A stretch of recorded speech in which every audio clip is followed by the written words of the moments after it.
Hello everyone. ಇವತ್ತಿನ ವಿಡಿಯೋದಲ್ಲಿ gateway of ಟ್ಯಾಲಿಯ ಬಗ್ಗೆ ನೋಡೋಣ. ಸೊ ಗೇಟ್ವೇ ಆಫ್ ಟ್ಯಾಲಿ ಅಂತ ಹೇಳಿದರೆ ಇದು ಮೇನ್ ನ್ಯಾವಿಗೇಷನ್ ಹಬ್ ಆಗಿ ವರ್ಕ್ ಮಾಡುತ್ತೆ. ಕಂಪನಿಯ ಡಾಕ್ಯುಮೆಂಟ್ಸ್ ಆಗಿರ್ಬೋದು, ಫಂಕ್ಷನಾಲಿಟೀಸ್ಗಳನ್ನು ನಾವು ಗೇಟ್ವೇ ಆಫ್ ಟ್ಯಾಲಿ ಹತ್ರ ಈಸಿಯಾಗಿ ವ್ಯೂ ಮಾಡಬಹುದು. ಸೊ ಸ್ಕ್ರೀನ್ ಮೇಲೆ ಕಾಣ್ತಿರೋ ಹಾಗೆ ಗೇಟ್ವೇ ಆಫ್ ಟ್ಯಾಲಿಯಲ್ಲಿ create, alter, chart of account, voucher, day book, banking, balance sheet, profit and loss account, stock summary, ratio analysis, display more reports ಆಪ್ಷನ್ಸ್ಗಳನ್ನು ನೀವು ನೋಡ್ತಾ ಇದ್ದೀರಾ.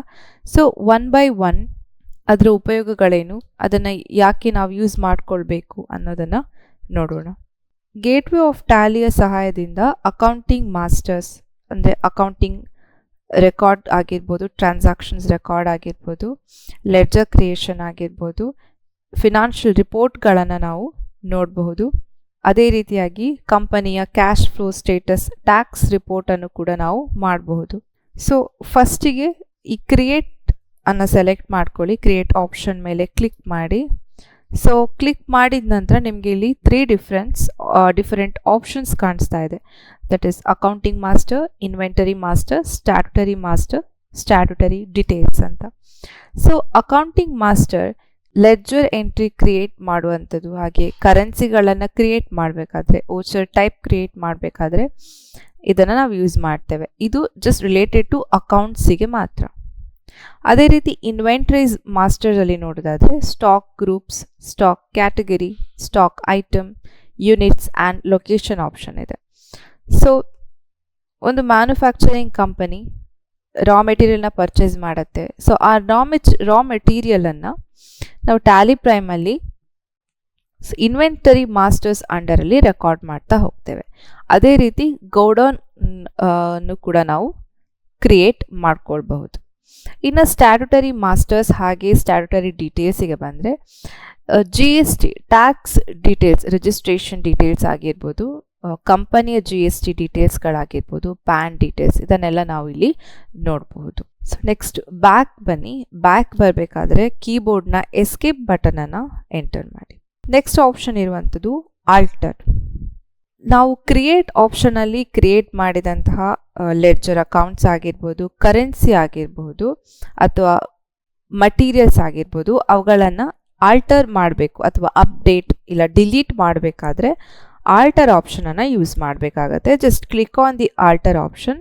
You will get to see the same options. ಕ್ರಿಯೇಟಲ್ಲಿ ಏನು option ಇತ್ತು ಅದೇ option ಆಲ್ಟರಲ್ಲೂ ಕೂಡ ಇದೆ. ಬಟ್ ಇಲ್ಲಿ ನಾವು ಕ್ರಿಯೇಟ್ ಮಾಡೋದಿಲ್ಲ, ಬದಲಾಗಿ ಅಪ್ಡೇಟ್, ಡಿಲೀಟ್ ಇಲ್ಲ ಎಡಿಟನ್ನು ಆಲ್ಟರ್ನ ಯೂಸ್ ಮಾಡಿಕೊಂಡು ಮಾಡ್ತೇವೆ. ನೆಕ್ಸ್ಟ್ ಬರುವಂಥ option, third option is chart of account.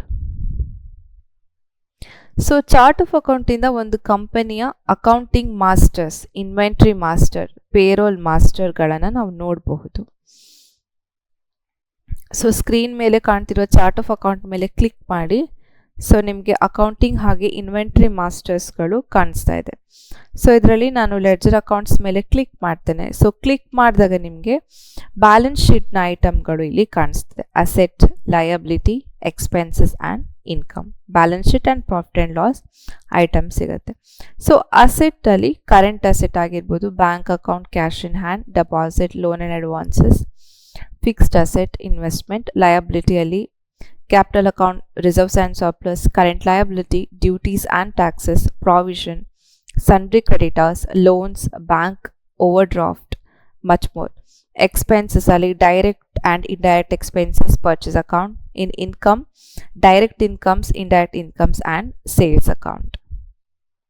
So ನಾವು ಕ್ರಿಯೇಟ್ ಮಾಡಿದಂತಹ ಲೆಡ್ಜರ್ಗಳು ಇಲ್ಲಿ ಶೋ ಆಗ್ತದೆ. Next currencies. ಸೊ ರೈಟ್ ನಾವು ಇಲ್ಲಿ ಬೈ ಡಿಫಾಲ್ಟ್ ಆಗಿ ನಿಮಗೆ ರುಪೀಸ್ ಸಿಗುತ್ತೆ. ಸಪೋಸ್ ನಿಮ್ಮದು ಬಿಸ್ನೆಸ್ ಬೇರೆ ಕಂಟ್ರಿಯಲ್ಲೂ ಕೂಡ ಬ್ರಾಂಚ್ ಇದ್ದರೆ, ಅಥವಾ ಮಲ್ಟಿ ಕಂಟ್ರಿ ಟ್ರಾನ್ಸಾಕ್ಷನ್ ಇದ್ದರೆ ನೀವು ಡಾಲರ್ಸ್ ಇಲ್ಲ ಯಾವ ಕಂಟ್ರಿ ಕರೆನ್ಸಿಯಲ್ಲಿ ನೀವು ಟ್ರಾನ್ಸಾಕ್ಷನ್ ಮಾಡ್ತಿದ್ದೀರಾ ಆ ಕರೆನ್ಸಿಯನ್ನು ಇಲ್ಲಿ ಕ್ರಿಯೇಟ್ ಮಾಡ್ಕೊಳ್ಬೋದು. In a same way inventory masters ಕೂಡ ಚಾರ್ಟ್ ಆಫ್ ಅಕೌಂಟಲ್ಲಿ ವರ್ಕ್ ಆಗುತ್ತೆ. ನೆಕ್ಸ್ಟ್ ಬರುವಂಥ ಆಪ್ಷನ್ಸ್ ಬಂದು ವೋಚರ್. ಸೊ ಈ ವೋಚರ್ ಒಂದು ಸ್ಕ್ರೀನ್, ಇದನ್ನು ನಾವು ಎಂಟ್ರೀಸನ್ನು ಪಾಸ್ ಮಾಡಲಿಕ್ಕೆ ಯೂಸ್ ಮಾಡ್ತೇವೆ. ಸೊ ನೀವು ನೋಡ್ತಿರ್ಬೋದು ರೈಟ್ ಸೈಡ್ ಆಫ್ ದ ಓಚರಲ್ಲಿ ಕೆಲವೊಂದು ಆಪ್ಷನ್ಸ್ಗಳಿದೆ. Contra, payment, receipt, journal, sales, purchase ಅಂತ. ಸೊ ಇದಿಷ್ಟು ಓಚರ್ ಎಂಟ್ರೀಸ್ಗಳು. ಸೊ ಇದನ್ನು ನಾವು ಡಿಫ್ರೆಂಟ್ ಟೈಪ್ಸ್ ಆಫ್ ಎಂಟ್ರೀಸನ್ನು ಪಾಸ್ ಮಾಡುವಾಗ ಯೂಸ್ ಮಾಡಿಕೊಂಡು ಪಾಸ್ ಮಾಡಬೇಕಾಗತ್ತೆ. ಎಸ್ಕೇಪ್ ಕೊಡಿ. ಇನ್ನು ಡೇ ಬುಕ್ ಆಪ್ಷನನ್ನು ನಾವು ಯಾಕೆ ಯೂಸ್ ಮಾಡ್ತೇವೆ ಅಂತ ಹೇಳಿದರೆ, ನಾವು ಪಾಸ್ ಮಾಡಿದಂಥ ಎಂಟ್ರಿಯನ್ನು ಚೆಕ್ ಮಾಡಲಿಕ್ಕೆ ಈ ಡೇ ಬುಕ್ ಆಪ್ಷನನ್ನು ಯೂಸ್ ಮಾಡ್ತೇವೆ. ನೆಕ್ಸ್ಟ್ ಬರುವಂಥದ್ದು ಬ್ಯಾಂಕಿಂಗ್ ಇನ್ಫಾರ್ಮೇಷನ್ಸ್.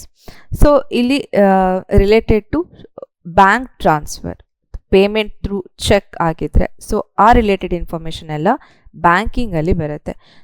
ಚೆಕ್ ಪ್ರಿಂಟಿಂಗ್ ಆಗಿರ್ಬೋದು, cheque register, post dated summaries ಎಲ್ಲ ನೋಡಬೇಕಿದ್ರೆ ಇದನ್ನು ಯೂಸ್ ಮಾಡ್ಕೊಳ್ಬೋದು. ಹಾಗೆ ಬ್ಯಾಂಕ್ ರಿಕನ್ಸಿಲೇಷನ್ ಸ್ಟೇಟ್ಮೆಂಟನ್ನು ಕೂಡ ಪ್ರಿಪೇರ್ ಮಾಡಬಹುದು. ಇನ್ನು ಬ್ಯಾಲೆನ್ಸ್ ಶೀಟಲ್ಲಿ ಲಯಬಿಲಿಟೀಸ್ ಆ್ಯಂಡ್ ಅಸೆಟ್ ಎರಡು ಆಪ್ಷನ್ಸ್ ಕೂಡ ಇದರಲ್ಲಿರುತ್ತೆ. ಹಾಗೆ profit and loss account, stock summary. Suppose ನೀವೇನಾದರೂ ಸ್ಟಾಕ್ಸನ್ನು ಮೇಂಟೈನ್ ಮಾಡ್ತಾ ಇದ್ರೆ ಆ ಸ್ಟಾಕ್ ಸಮ್ಮರಿಯನ್ನು ಇಲ್ಲಿ ನೋಡ್ಬೋದು. ಫಾರ್ ಎಕ್ಸಾಂಪಲ್, ನೀವು ಎಷ್ಟು ಸ್ಟಾಕ್ಸನ್ನು ಆರ್ಡರ್ ಮಾಡಿದ್ದೀರಾ, ಎಷ್ಟು ಸ್ಟಾಕ್ಸನ್ನು ಪ್ರೊಡಕ್ಷನಿಗೆ ಕಳಿಸಿದ್ದೀರಾ, ಎಟ್ ದ ಎಂಡ್ ಸ್ಟೋರಲ್ಲಿ ಎಷ್ಟು ಸ್ಟಾಕ್ಸ್ ಇದೆ. ಸೊ ಈ ಸಮ್ಮರಿಯನ್ನೆಲ್ಲ ನಾವು ವ್ಯೂ ಮಾಡ್ಬೋದು. ಹಾಗೆ ರೇಷೋ ಅನಾಲಿಸಿಸ್. ಸೊ ನಮ್ಮ ಅಕೌಂಟ್ಸಿನ ಮೇಲೆ ಇಲ್ಲಿ current ratio, quick ratio, debt and equity ratio, gross profit, net profit, operating cost, turnover on investment. So ಇವೆಲ್ಲವೂ ಕೂಡ ಆಟೋಮೆಟಿಕ್ಲಿ ಕ್ಯಾಲ್ಕುಲೇಟ್ ಆಗಿ ಬರುತ್ತೆ. ಇನ್ನು ಡಿಸ್ಪ್ಲೇ ಮೋರ್ ರಿಪೋರ್ಟ್ಸ್ಗೆ ಹೋಗಿದ್ರೆ ನಿಮಗೆ trial balance, day book, cash flows, fund flow, account books, statement of accounts, inventory book, statement of inventory. So ಈ options ಎಲ್ಲ ನೀವು ನೋಡಬಹುದು. ಇದಿಷ್ಟು ಗೇಟ್ವೇ ಆಫ್ ಟ್ಯಾಲಿ.